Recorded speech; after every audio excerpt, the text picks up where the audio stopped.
So this is PicMonkey. This is one of my favorite programs online. It's a digital image editor. Um, it's free and it's extremely powerful, but it's presented in a very simple way. So the first thing I want to show you is getting rid of the background of an image. If you want to subtract everything else in the image and just keep one object. So basically what we're going to do is it comes right in and we're going to make the canvas of of this transparent. I'm in the basic edits here and I'm going to go into canvas color, make it transparent. And now I'm going to open an image from my computer.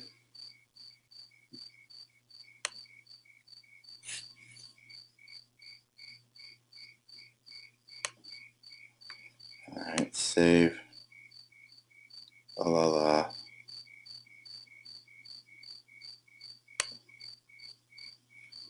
I don't think this is what I want to do. It's not. I remember now. I want to go into the butterfly and bring in my own overlay. That's what I want to do. Okay, now I remember. All right, so let's say we want this adorable little puppy right here. I'm going to stretch him up so he takes up a little bit more of the canvas. And there we go. Now I can go into the eraser. I like to start with the eraser pretty big, and I like to start with a very hard line on the eraser. And what I'll do is I'll take the bulk of the background away.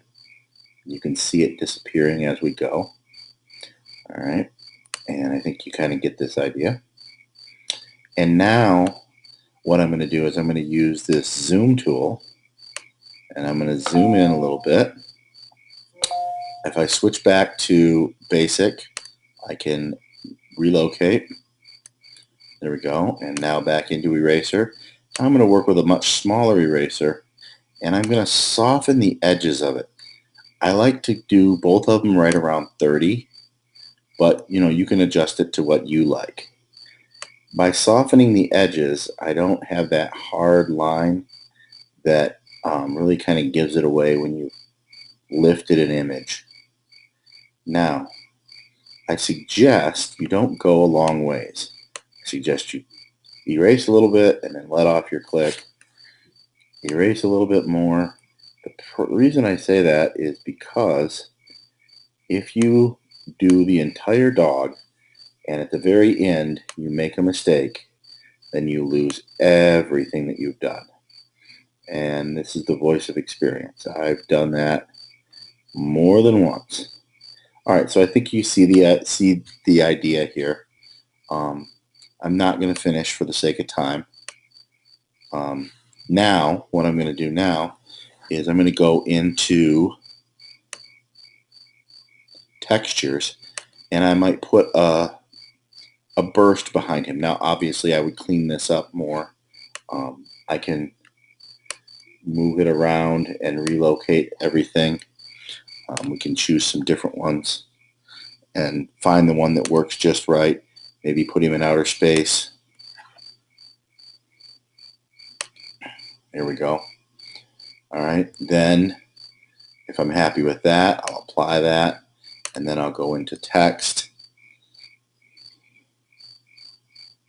And this is where I can add my caption or text.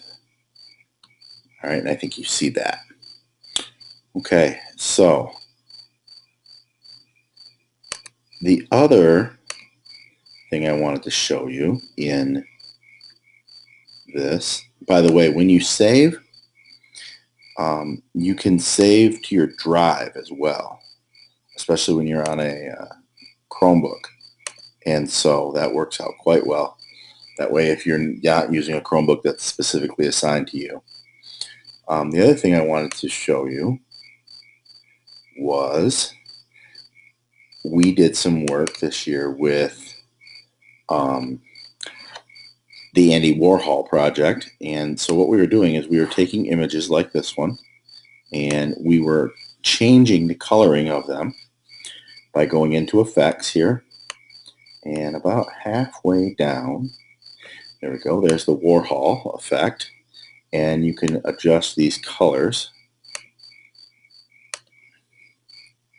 and get some pretty striking results. I like that dark. Let's try that. There we go. That's kind of cool. And what my students were doing was we would save,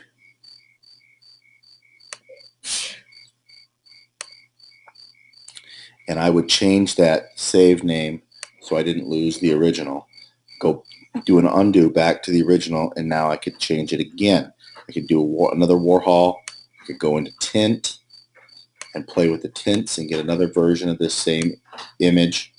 And then we would stack them in 4 blocks together to create a Warhol effect.